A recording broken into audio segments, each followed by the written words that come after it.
Hello everyone, good day. So for today's lesson, we're going to talk about computing salary, wage, and commission. So first, here are the objectives. Okay, so at the end of the lesson, you should be able to differentiate among annual salary, hourly wage, commission, and piecework income. Then accurately compute weekly and monthly wages from an annual salary and hourly rate including overtime pay and allowance. Calculate earnings from commission and piecework. And lastly, of course, you have to solve word problem involving weekly and monthly wages from an annual salary and hourly rate including overtime pay and allowance. Ayan. So, let's start with this one. So, usually, we hear the word wage and salary. Okay? Kung sino man sa inyo, yung may mga relatives, parents, kuya, ate na may work na or kahit kayo mismo. Okay? Meron siguro sa inyo yung mga na-try na, mga mag-working, may working student or what. So, madalas nating naririnig yung wage and salary. Okay? So, ano ba yung kaibahan nun? Pareho ba yun? Or related ba yun? Or what? Okay?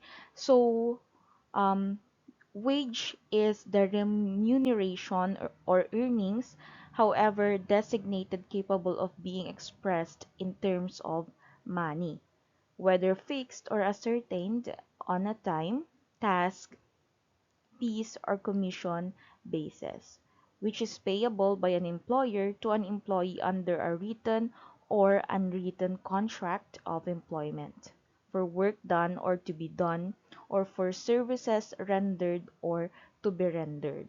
In short, wage is money paid based on the number of hours or days you work. So, ang tatandaan natin dito sa wage, okay, time worked is equal to the money earned. So, nakabase siya kung gaano kahaba yung time ng pinagtrabaho mo. Okay, depende sa usapan ninyo nung employer mo. Okay? So, meron tayong tinatawag dito na hourly wage and then yung daily wage. So, yung hourly wage, of course, this is the amount earned for each hour work. O, so, for example, magtrabaho ka sa akin, babayaran kita ng 80 pesos per hour. O, so, sa loob ng 5 hours, kung nag-work ka ng 5 hours, meron kang 400. O, 80 times 5, meron kang 400. Okay? Sa daily wage naman, of course, this is the amount of money a worker earns for each day of actual work. So, arawan naman ito. Ito yung mga tinatawag natin na arawan. Okay, so it does not include payment for days the employee did not work. So, for example, rest days, holidays, leaves. Okay, unless otherwise required by law or employer policy. So, ito yung mga arawan. Usually, ito yung mga work na pang short term. Okay? Parang mga contractual, kumbaga, o yung sa mga construction, ganyan, yung sa mga palengke, yung mga nagbebenta doon, usually, arawan sila doon, right? O yung sa mga fast food chain, 'di ba? Hourly naman yung um, sahudan nila doon. So, yung tinatawag natin na wage. Basta pag wage, tatandaan lang ninyo, okay? Tatandaan ninyo, kapag wage is um, time work is equal to money earned. Okay? So, ito yung parang mga pang short term. Contractual. Ayan. So, yung tatandaan natin. Time is equal to money. Okay? So, yun yung wage natin. Next naman, yung salary. Okay?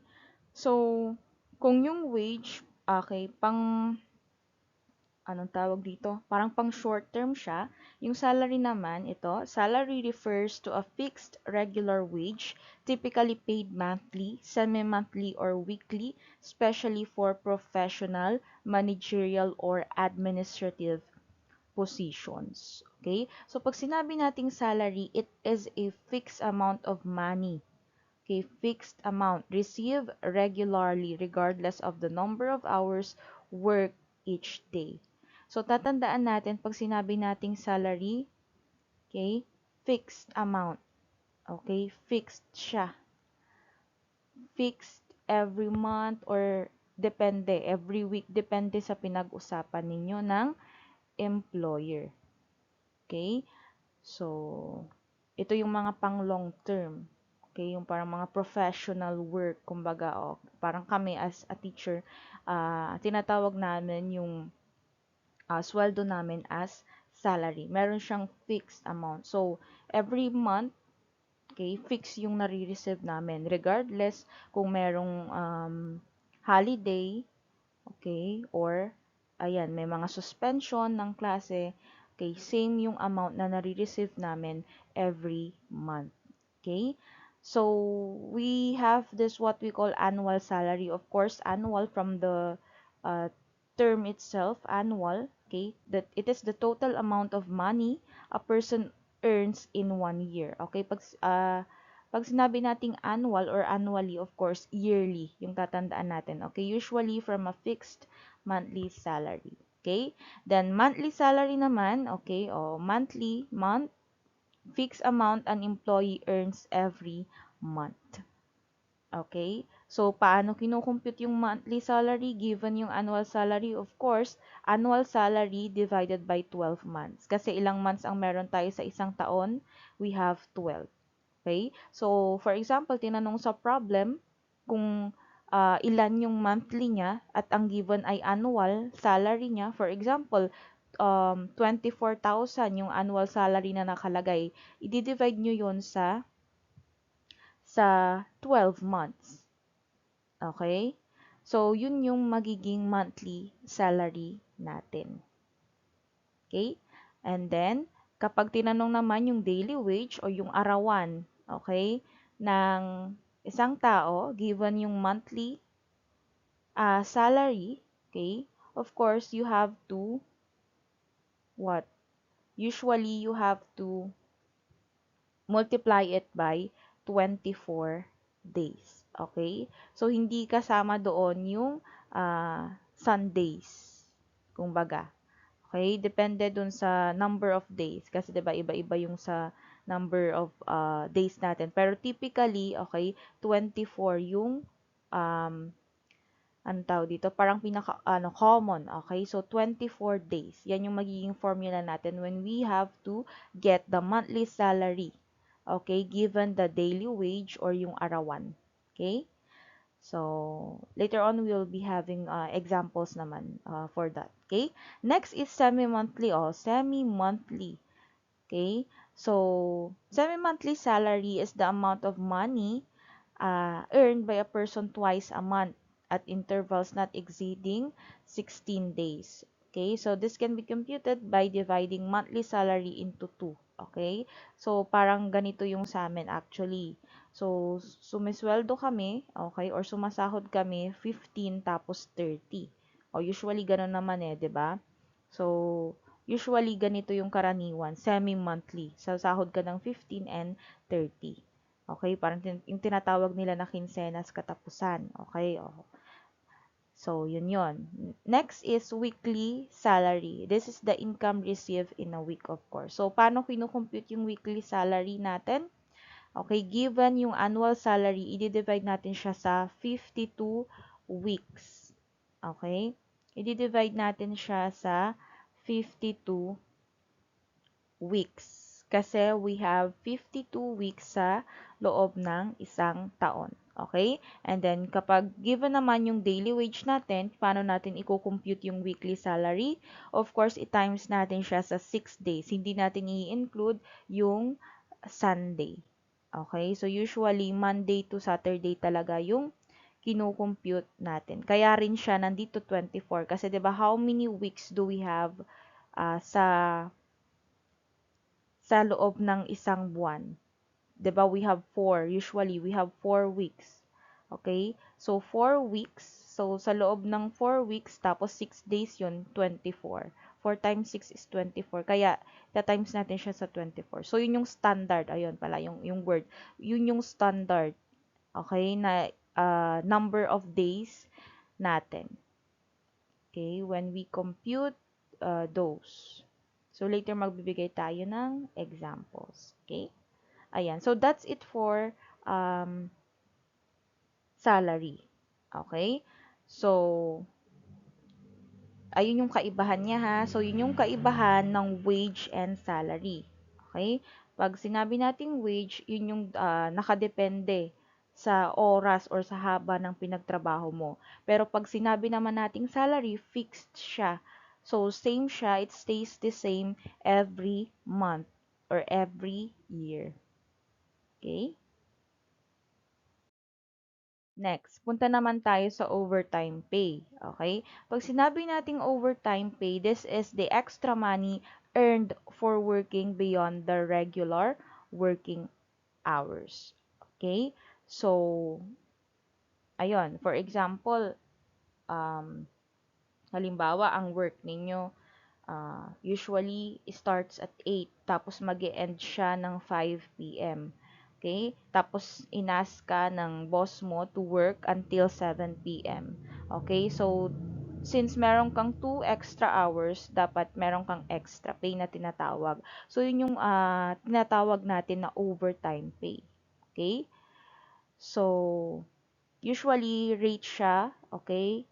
Uh, of an additional 25%. Okay?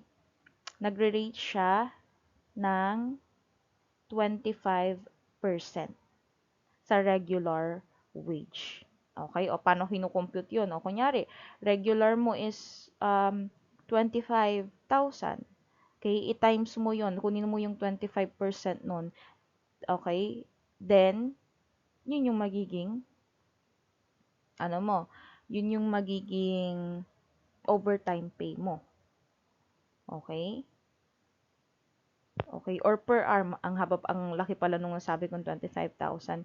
So, for example, per hour, ang per hour mo is 400 pesos. O, kunin mo yung 25% nun, tapos, yun yung magiging additional mo, depende sa oras na or haba ng in-overtime mo. Okay, so yun yung overtime pay natin. Okay? So, overtime, tatandaan natin dito is, okay, wait lang, sulat ko. Dala ko yung pen ko. So, overtime is equal to over the usual time. Over the usual time. Okay? Next, we have the commission. Okay? Pag sinabi naman natin commission, it is the money earned based on how many products or services you sell. Okay, so this is earned as a percentage of sales made. Okay, it can be pure or base salary plus commission. Yan. So, yan, example tayo. Imagine, 'di ba, nagbebenta ka, you are an agent, okay, selling cellphones. Tapos sabi ng boss mo, okay, na sa every cellphone, okay, sa every cellphone na mabenta mo, makaka-receive ka ng commission na 500 pesos. O, kunyari nakabenta ka sa loob ng isang araw ng 5 na cellphone, of course, 5 times 500, makakakuha ka ng 2,500. So, ganun yung kung paano nag-work yung commission. So, depende doon. Or may percentage lang. May percentage ka na makukuha. Depende kung gaano karami yung nabenta mo. Okay? So, yun yung commission natin. Next naman is yung piecework earnings. Okay? Yung piecework earnings. So, before that pala, for commission, ang tatandaan natin dyan, okay? So, number of sales, ayan, is equal to, okay, or, wait lang, para mas simple siya. Okay, so pag sinabi nating commission, if you sell more, para mas simple siya, if you sell more, then you will earn more. Okay, yung tatandaan natin. Oh, so overtime pay, extra time, extra pay. Okay? Pag sa commission, sell more, earn more. Okay? Then, sa piecework earning naman, lastly, okay, piecework earnings, okay, based on the number of items. This is based on the number of items or products completed. Okay, so this is the money earned based on the number of items you finished or produce. Okay, o halimbawa, sa mga factory, ganon. For example, ano bang ano? Kaya naisip ko, bracelet. Okay, for example, sinabi ng company mo na sa bawat bracelet na magawa mo, babayaran kita, okay, babayaran kita ng 20 pesos. O kung nakagawa ka ng 10 bracelet, o di magkakaroon ka ng 200 pesos. O pag 20 bracelet, 20 times 20, we have 400. Okay, so yung piecework earning, nakadepende siya sa number na na-produce mo. Okay? So dito ang tatandaan natin, make more, o kung kanina sell more, ngayon make more is equal to earn more. Okay? So, yun yung tatandaan natin para mas mabilis maalala kung ano yung mga kaibahan nito. So that's the difference between the wage, salary, overtime pay, commission, and piecework earning. So again, uulitin ko lang, i-reiterate lang natin, pag sinabi nating wage, ang tatandaan, time is equal to money. Okay, salary, same every month, fixed every month, okay, or every year. Overtime pay, okay, extra time is equal to extra pay.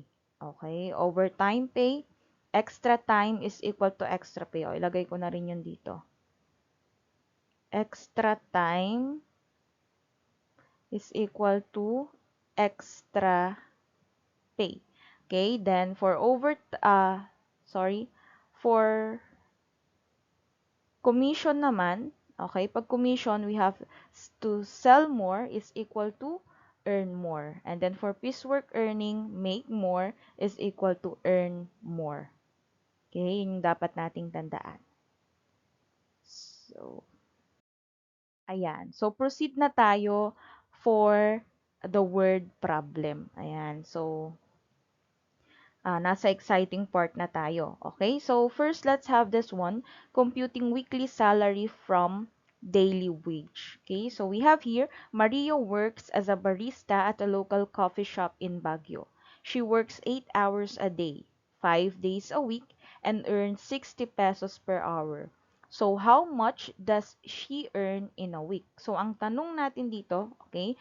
Anyways ha, there is no uh, wrong answer, or I mean walang standard, okay, walang standard na on how you are going to solve this problem, okay, but you have to understand each given first, and of course what is being asked. Ganun naman 'di ba kapag nagso-solve tayo ng word problem. Okay? Nasa inyo na. Okay, hindi ako magbibigay ng standard na dapat ganito, ganyan yung isulat ninyo or what. As long as ma-solve ninyo yung problem in your own way, okay, kung may mas mabilis kayo, kunyari nagbigay ako dito, nag-solve ako ngayon, at mas may technique kayo or mas mabilis ninyong masosolve siya, as long as we come up with the same answer, with the right answer, it's fine. Okay? So, first, of course, we have to understand each of the given. Okay? And then, what is being asked. So, kung ano yung tinatanong, kung ano lang yung tinatanong, yun lang yung sasagutin natin. So, dito, ang pinaka-importante, alam natin kung ano yung tinatanong. So, ang tanong dito, how much is the earning in a week? Okay? How much does Maria work or Maria earn in a week? Okay? So, dapat alam natin yung mga given. So, dito makikita natin, sabi dyan, nagwo-work siya 8 hours a day. So, titingnan natin yung mga given. So, 8 hours a day, tapos 5 days a week, and 60 pesos per hour. Tinatanong is how much does she earn? Okay? So, unang-una, okay, i-total muna natin yung hours.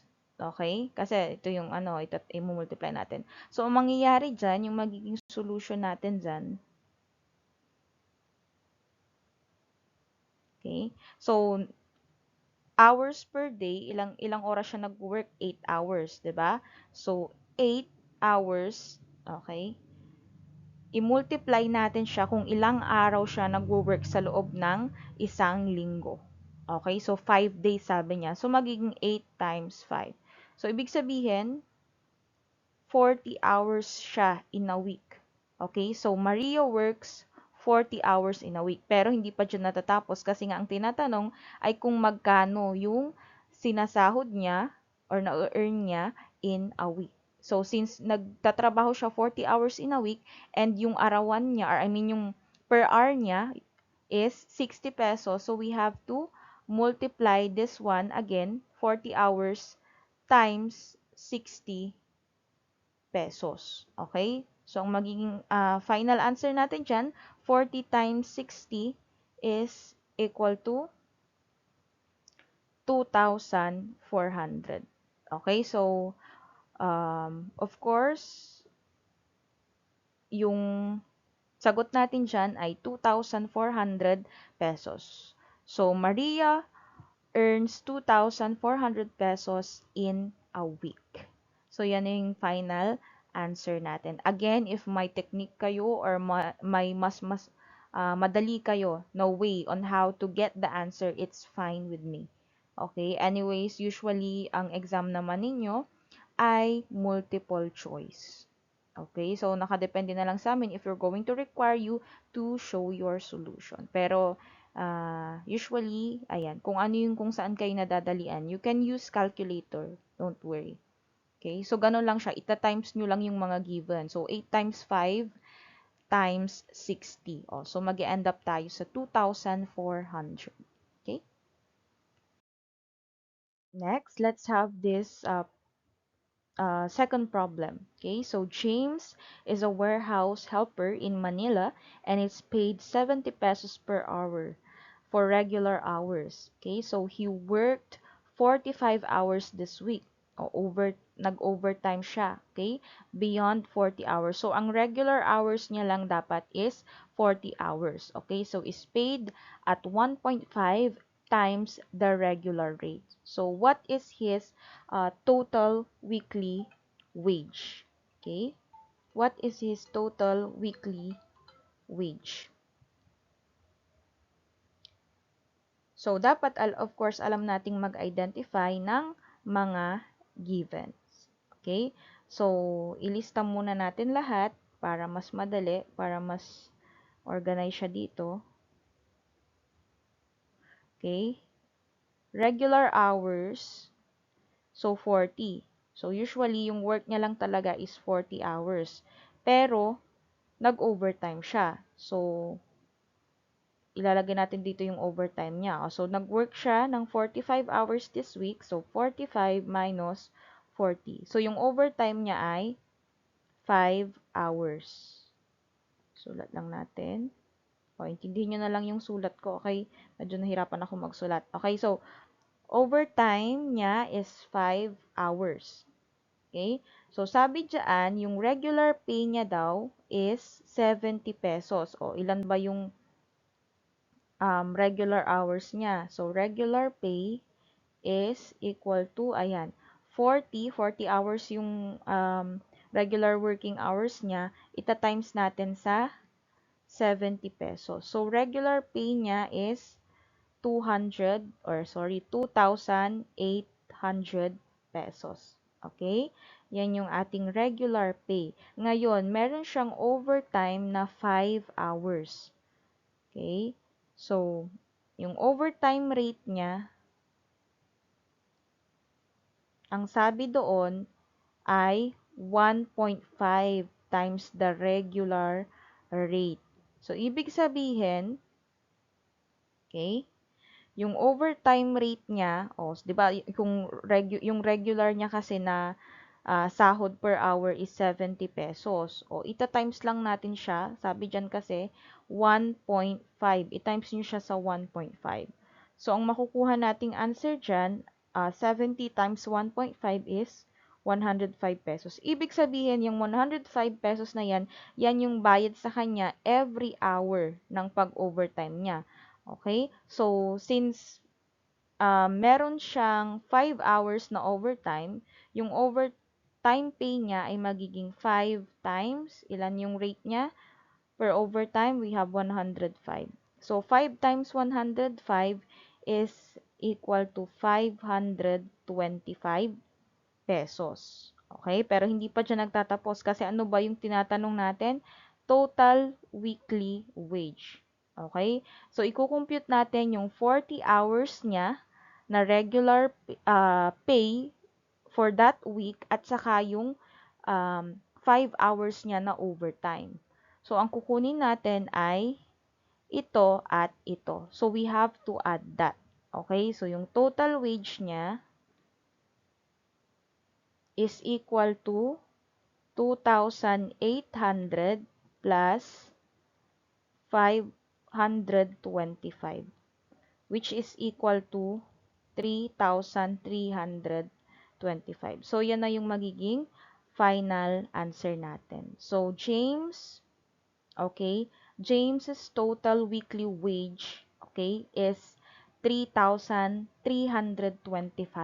pesos. So, ganyan lang. You have to analyze. Wala akong ibibigay na specific na formula kasi each problem nakadepende siya sa kung ano yung tinatanong. Okay, so yan. Next, let's have problem number 3. So, problem number 3, ayan, Angela is a real estate agent in Cebu. She earns a base weekly salary of 2,000 pesos and a 2% commission on total property sales. So, this week, she sold properties worth 500,000 pesos. What is her total weekly income? Ayan. So, again, understand muna natin lahat ng given. Tapos, of course, yung tinatanong, total weekly income. So, ang hinahanap natin dito ay weekly income. So, dito muna tayo sa base salary niya per week. So, base salary niya per week is 2,000 pesos. So, base salary, ilagay ko lang lahat ng given. Okay? I-list ko yung given para mas maintindihan ninyo or maisa-isa natin. So, base salary natin is 2,000 pesos. Okay? Tapos, given din dyan, commission niya is, so, nasa commission na tayo. Commission niya is 2%. Okay? Ang commission niya ay 2%.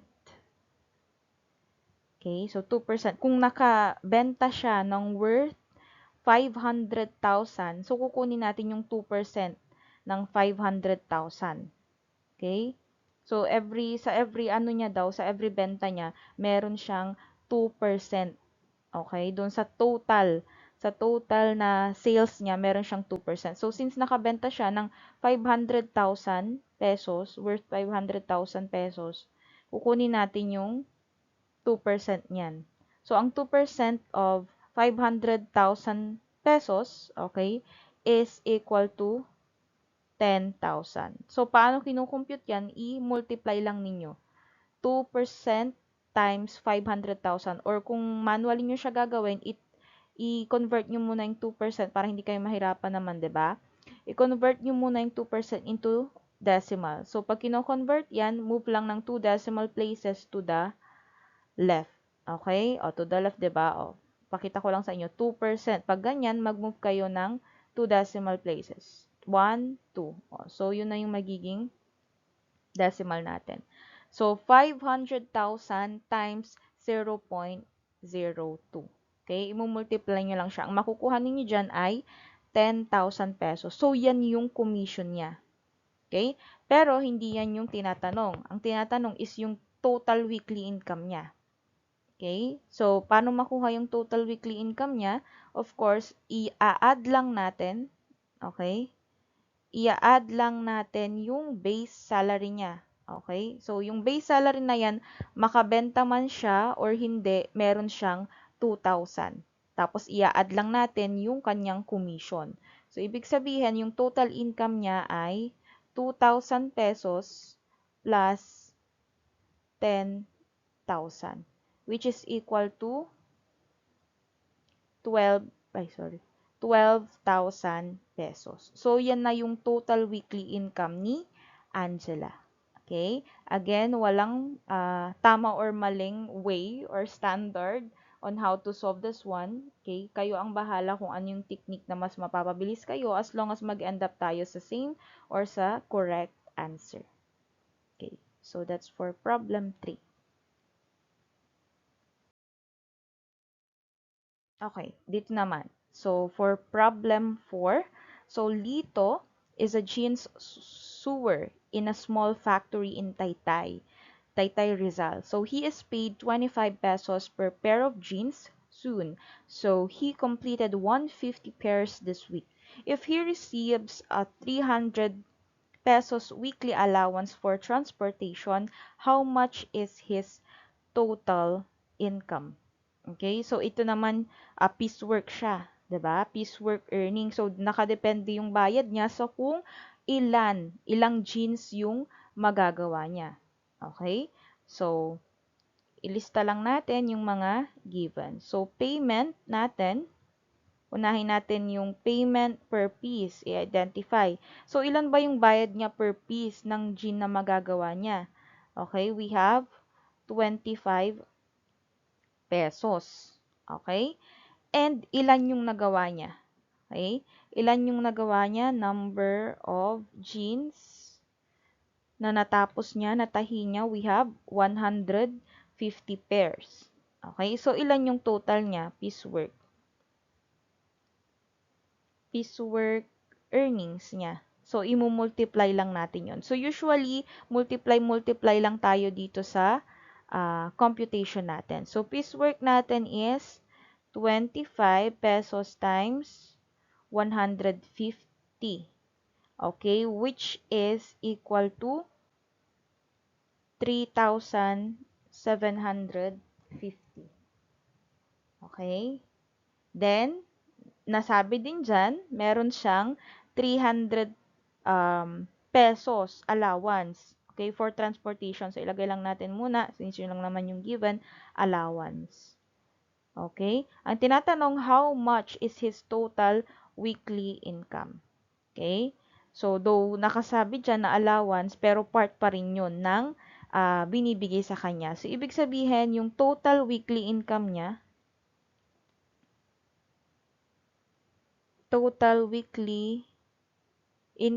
is equal to, i-add lang natin tong dalawa. Okay? Yung piecework earnings niya, tsaka yung allowance. So, 3,750 plus 300. And that is equal to 4,050. So, yan na yung final answer natin. So, Lito earns 4,050 weekly. Okay? Okay, next, let's move naman here sa computing weekly salary from annual salary. O, paano naman mag-compute ng weekly salary? Paano natin makukuha yung weekly salary kapag given yung annual salary natin? Okay? So, again, pag sinabi nating salary, this is a fixed, okay, amount of money earned by uh, someone. Okay? So, number 1 problem. Paulo is a public school teacher in Quezon City. His annual salary is 324,000 pesos. Okay? 324,000 pesos. He is paid weekly. How much does Paulo earn per week? based on his annual salary. Okay? So, annual salary natin is 324,000. So, ilist ko na lang. Annual salary natin is 324,000 pesos. So, yan yung kabuang sahod niya or kabuang salary niya sa loob ng isang taon. Okay? Pero binabayaran daw siya weekly. So, kailangan nating i-compute kung um, ilan yung nakukuha niya every week. So, ilang weeks yung meron tayo? Weeks in a year. So, sa loob ng isang taon, meron tayong, tatandaan ninyo to, 52 weeks. Okay? Meron tayong 52 weeks. So, dito, kung kanina puro tayo multiply, okay? Ngayon, magdi-divide tayo. Okay? So, yung weekly wage niya,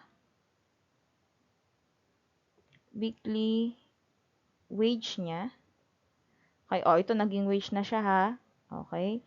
So, kasi parang short term siya, weekly wage. So, i-divide lang natin. 324,000 divided by 52, which is equal to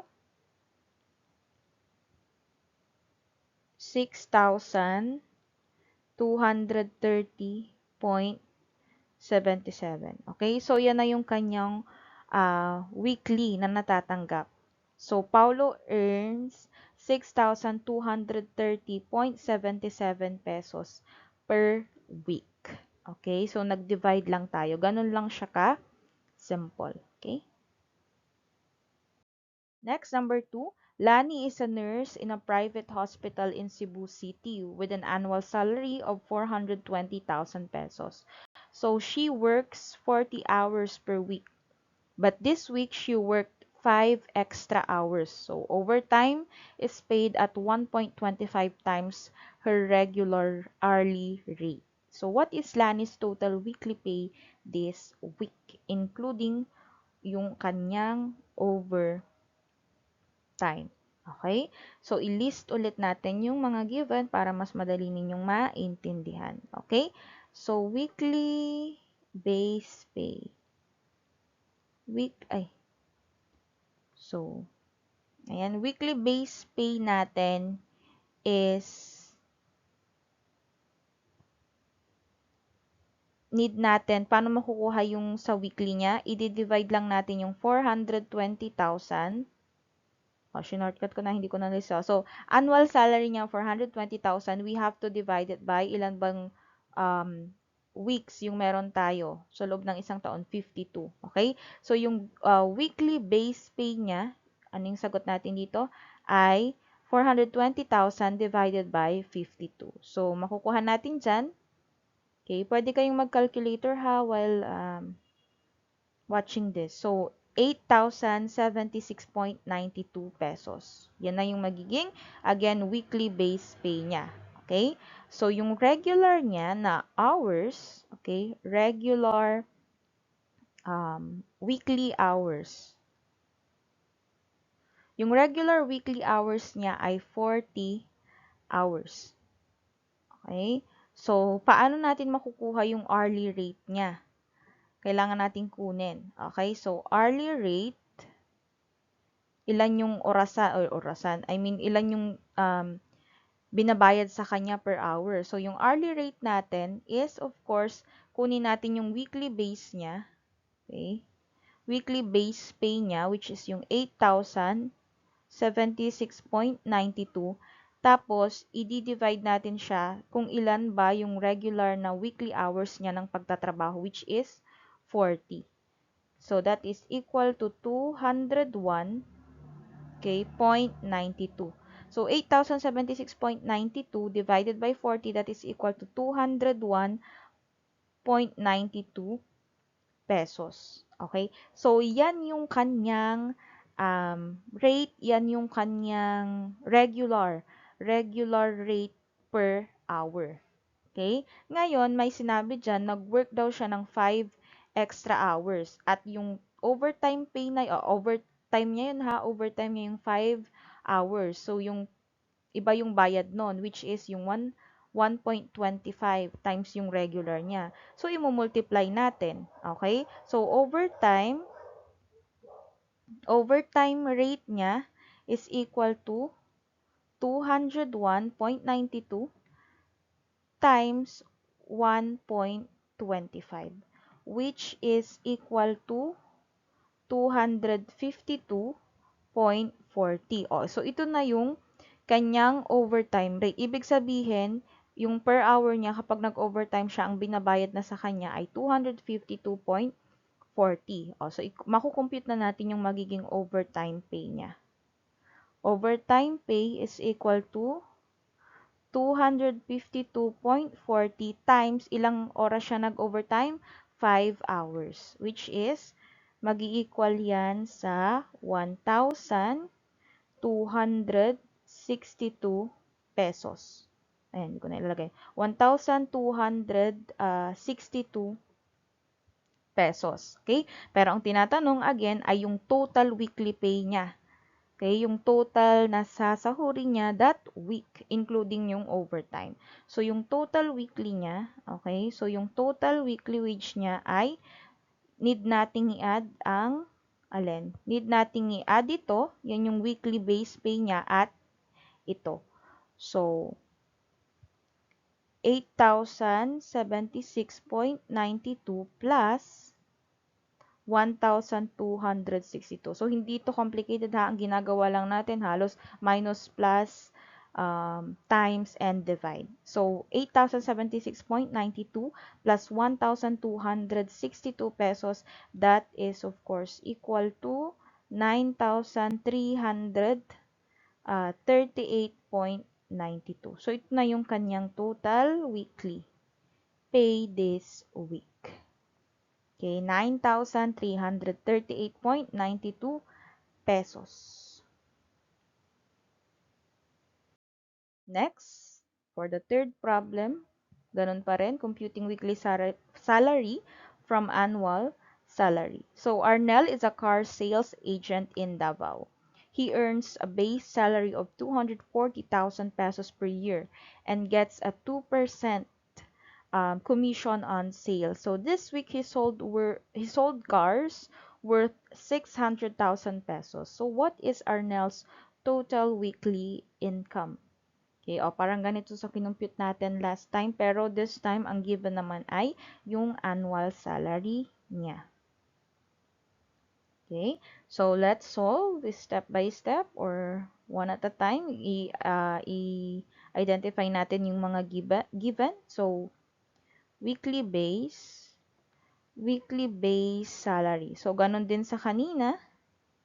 Weekly base salary natin ay need nating i-divide yung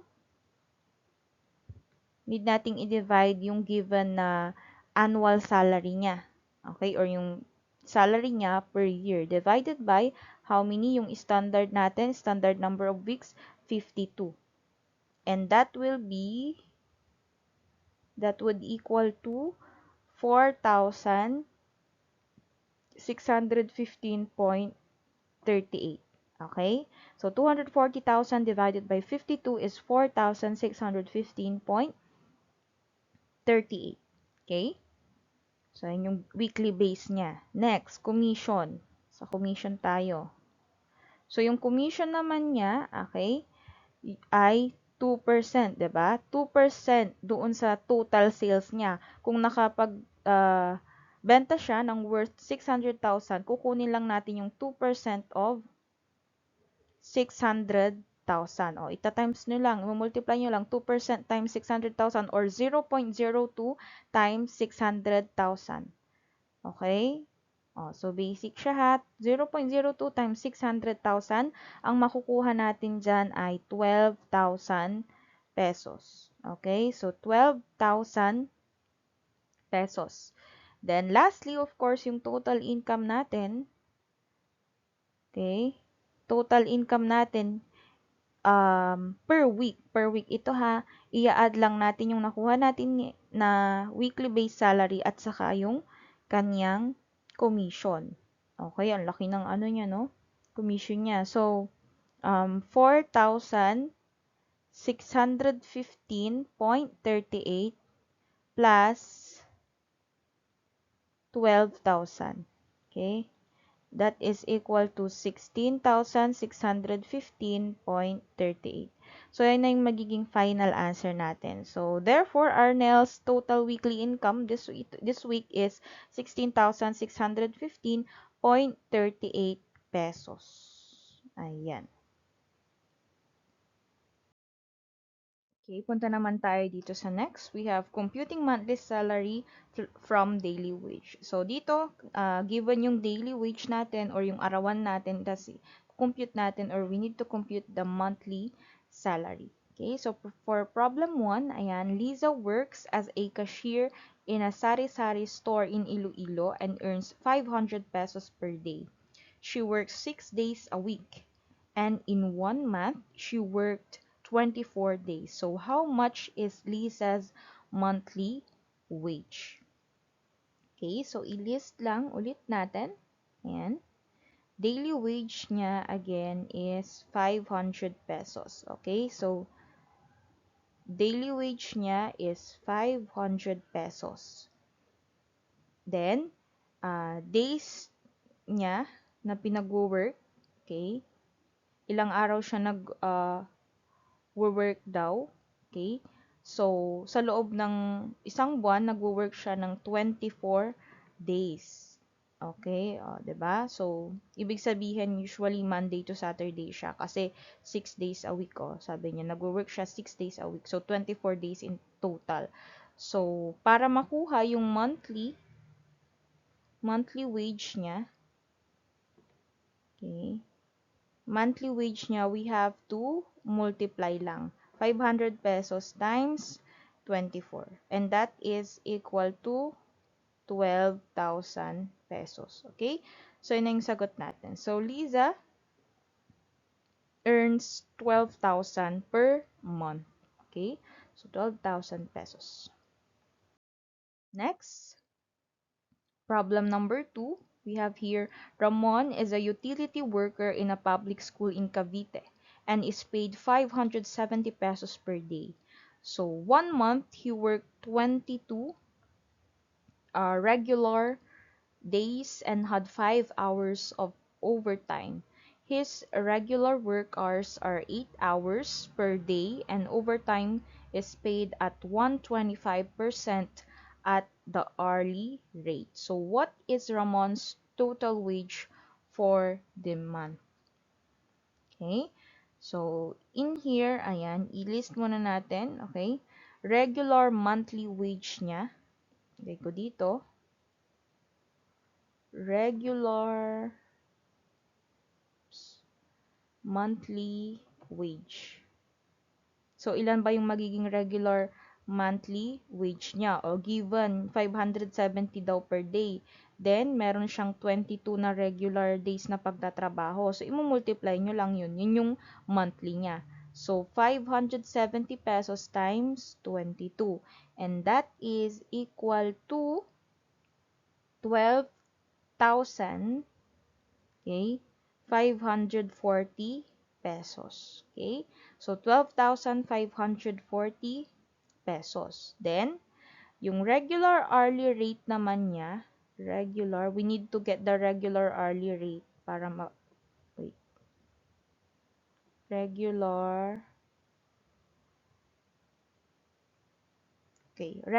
hourly rate niya, okay, kung meron siyang 570 pesos per day, okay, tapos, nagwo-work siya 8 hours per day. Regular niya yon. I-divide lang natin siya sa 8. So, 570 divided by 8 is equal to 71 pesos point 25. Okay, 71.25. Okay? So, again, as you notice, every problem, meron siya iba't ibang steps, okay, para on how we solve it. So, nakadepende talaga siya kung ano yung kailangan or ano yung tinatanong. Okay? So, going back, ayan, nakuha na natin yung regular hourly rate niya. Isunod natin yung overtime rate niya dyan. Okay? So, ilan kayong overtime rate niya? Ayan, per hour. So, sabi dyan, 125% doon sa hourly rate niya. Kaya natin kinuha yung hourly rate niya kasi nga kakailangan natin siya dito para ma-compute natin yung kanyang overtime rate. So, 125% of, okay, 71 yung hourly rate niya of 71.25 pesos. Okay? So, i-multiply lang natin 125% times 71.25 or pag ima-manually ninyo, kung sakaling wala kayong calculator, okay lang naman. I-times nyo lang siya. 71.25 times 1.25 pag inano natin siya, kinonvert natin siya into decimal, ayan, magiging 1.25. Move to 2 decimal places to the left. Okay? So, ang magiging answer natin dyan, pag minultiply natin ay 89 pesos points, 89.06 pesos. Okay? So, 89 pesos and 6 cents. So, yan yung kanyang overtime rate. Ngayon, ang sabi dyan, nagkaroon daw siya ng 5 hours na overtime sa loob ng isang buwan na yan. So, yung overtime pay niya ay i-multiply lang natin yung nakuha nating rate niya, 89.06 times yung 5 hours. Okay? So, ang makukuha naman natin dyan ay 445.31. Okay? Wait lang. Okay. 445.31. Okay? Pero hindi pa dyan nagtatapos dahil ang tinatanong yung total monthly wage niya. So, yung total natin, okay, total monthly wage, total monthly, sulat ko na lang dyan. Total monthly is, we need to add yung kanyang regular monthly wage, of course, tsaka yung kanyang naging overtime during that whole month. Okay? So, 12,540 plus 445.31. Makukuha natin dyan ay 12,985.31. So, yun na yung magiging answer natin. Okay? Ganun lang siya. Next, number 3 problem. Ayan. Jenny is a sales promoter at a local appliance store in Tagbilaran, Bohol. She earns a daily wage of 620 pesos, okay, a monthly transportation allowance of 1,000 pesos, and a commission of 2% on total sales. So, in 1 month, she worked 26 days and made 80,000 pesos in total sales. So, what is Jenny's total monthly earnings? Ayan. So, dito, ayan, ilist muna natin yung kanyang regular na daily wage. Ayan. So, regular wage niya is 620 pesos. Regular wage is 620 pesos. Okay? Times, ilang araw siya uh, work? 26. So, ito yung maging dapat pala regular monthly. Okay? Regular monthly wage ito. Para hindi tayo malito. Okay? Monthly. So, regular monthly wage is 620 pesos times ilang araw siya nagwo-work sa loob ng isang buwan. We have 26 days. So, ang magiging makukuha natin dyan is 16,120 pesos. Okay? Tapos, given din dyan, meron siya daw nakukuha na commission. Ilan yung commission niya? So, 2% daw doon sa sales niya. Total sales. So, kung nakabenta siya ng total na 80, okay? 80,000 pesos. So, kukunin natin yung 2% ng 80,000 pesos. So, the 2% of 80,000, so, paano kinukompute yan? Pag wala kayong calculator, 80,000 times 0.02. Ganun lang siya kinukompute. Okay? So, 2% of 80,000 is equal to 1,600 pesos. Okay? Then, yung allowance niya, i-list na rin natin dito. Ilan yung binibigay sa kanyang allowance? we have 1,000 pesos. So, ilan yung magiging total monthly earnings niya? We need to add yung tatlo. Okay? Yung total niya, okay? Yung total niya is 16,120 plus 1,000, ayan. Okay, 1,600 pesos plus 1,000. Okay, lagi niyo sasama yung allowance. Still part yun. So, makukuha natin dyan ay 18,720 pesos. So, yan yung total earnings ni Jenny. Okay, 18,720 pesos. Yan. Next, punta naman tayo kung paano natin ma-compute yung monthly salary given yung annual salary. Okay? So, first problem, ayan. Carla is a public high school teacher in Nueva Ecija. She earns an annual salary of 384,000 pesos. So, she budgets carefully each month and allocates 30% of her salary to saving. So, how much is Carla's monthly salary and how much does she save each month? So, dito, dalawa yung question natin. Okay? Dalawa yung question natin. So, first, ayan, identify natin yung kanyang annual salary ulit ay ilan? We have annual salary. Wait lang. Annual salary is 384,000 pesos. Okay? Ibig sabihin, kung given yan, yung annual salary niya, pag kinompute natin yung kanyang monthly salary, i-divide lang natin siya sa ilan? I-divide lang natin siya sa 12. Kasi ilang months ba ang meron tayo sa loob ng isang taon? We have 12. So, 384,000 divided by 12, ibig sabihin, ang monthly salary niya ay 32,000 pesos. Okay? So, yan na. Nakuha na natin yung monthly salary ni Carla. So, ito na yung answer natin doon sa unang tanong. Okay? Ito na yung answer natin. Okay? Next natin kukunin ay yung nasisave niya each month. Okay? So, monthly savings niya daw kasi ay, monthly savings niya, sabi dyan, ay 30% daw.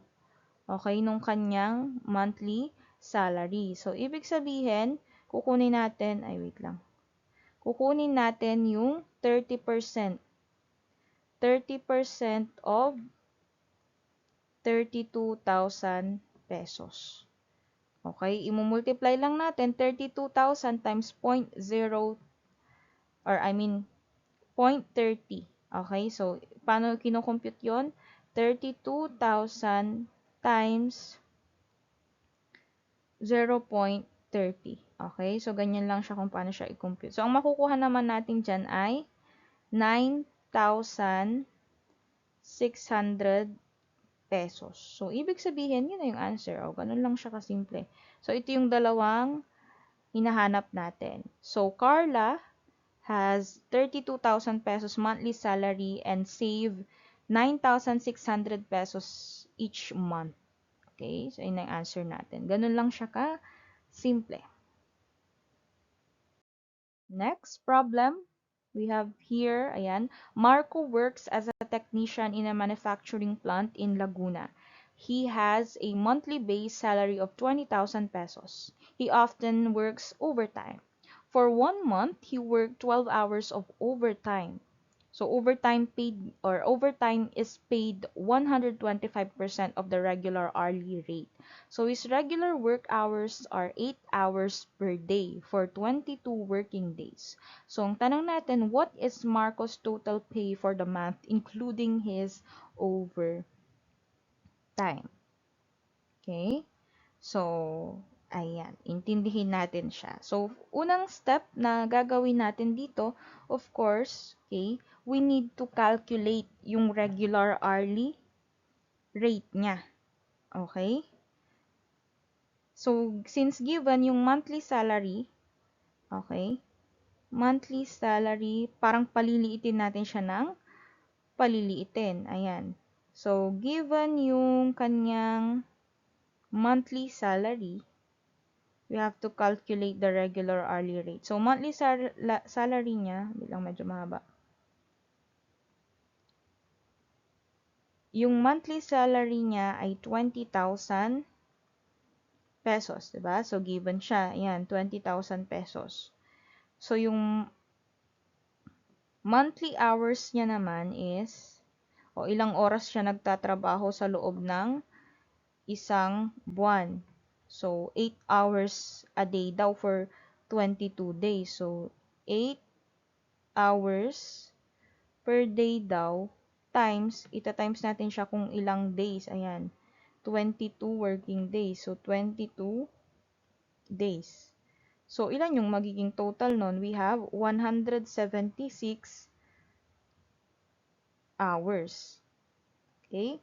So, ibig sabihin, yung hourly rate niya, okay, yung hourly rate niya, need nating i-divide yung 20,000 pesos doon sa number of hours nung pag-work niya sa loob, okay, ng isang buwan. So, 176. And that is equal kay or equal to 113.64. So, yan yung hourly rate niya. Okay, sa loob ng isang buwan. Okay? Next naman, yung kanyang overtime. So, iba pa yung overtime niya. Okay, so done na tayo dito. Punta tayo sa overtime. Pay niya per hour. So, yung overtime pay niya per hour ay kukunin natin yung 125% nung rate niya hourly of 113.64. Ayun o, sabi dyan, 125% of regular hourly rate. Kaya natin kinuha yung sinasahod niya or kinikita niya sa loob ng isang oras. Okay? Para ma-compute natin yung kanyang overtime pay. So, 125% of 113.64 ay equal siya. So, imumultiply nyo lang yan. 125% times 113.64. Ang makukuha natin ay 142.05. 142.05. Okay? Next is yung kanyang total overtime pay.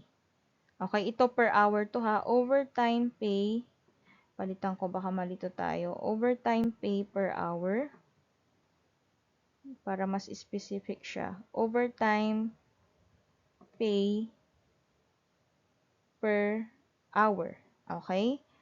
Then, ngayon yung total overtime pay niya. Overtime, okay, paintindihin nyo na lang yung aking sulat. Ayan. So, total overtime pay niya, ilan ba siya? Ilang oras siya nag-overtime? Balikan natin yung problem. So, he worked 12 hours of overtime. So, 12. Imumultiply natin yung kanyang per hour na overtime pay sa 12. So, 142.05 times 12. 12 hours. Ang makukuha natin dyan ay 1,704.60. Okay? So, yan yung kanyang overtime pay sa loob ng isang buwan. Okay? So, yung total pay niya, kasi yun yung tinatanong, Marcos total pay for month ay, ayan, ilan ba yung monthly niya given doon yung 20,000?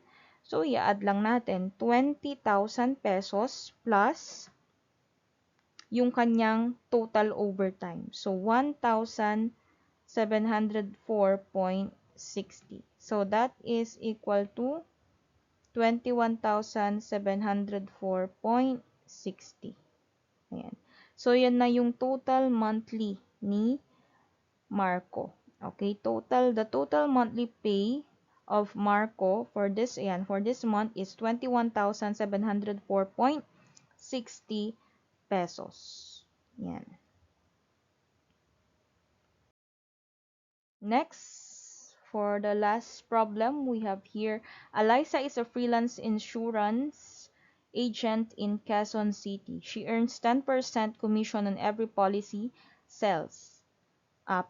she sells. So, in 1 month, she sold policies worth 500,000 pesos in total. So she also receives a monthly allowance of 5,000 pesos. What is Eliza's total monthly earnings? Ayan. Okay? So, i-list muna natin. Okay? So, ang una natin na titignan dyan ay yung kanyang commission. Okay? Kasi given yung annual salary niya. Ayan. So, titignan natin yung commission. First dito, i-list natin. Okay? So, commission, of course, sabi dyan, commission niya daw ay 10% doon sa every mabebenta niya. So, 10% of, ilan yung total niya? We have 500,000. So, yun yung naging total niya sa that month. Okay, so 10% of 500,000 pesos. And that is, of course, equal to 50,000 pesos. Okay? Then, ano yung final natin dyan? Actually, napakasimple lang nito. What is Eliza's total monthly earnings? So, kung yung commission niya ay 50,000 pesos, okay, at meron siyang allowance na 5,000 pesos, we just need to add that. Okay, so total earnings is equal to 50,000 pesos plus 5,000. So, yung total earnings niya for that month is 55,000 pesos. So, yun na yung magiging final answer natin. Okay? Ayan. So, Eliza's total monthly earning is 55,000 pesos.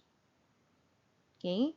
So, that's it for this video lesson. I hope may naintindihan. So, again, walang standard na solution or kung paano natin isolve yung isang word problem in all situation, ha? It's up to you kung meron kayong technique or what na mas mabilis on how you will get the right answer. That's fine with me. Okay? So, yun lang. I hope may natutunan and thank you for watching.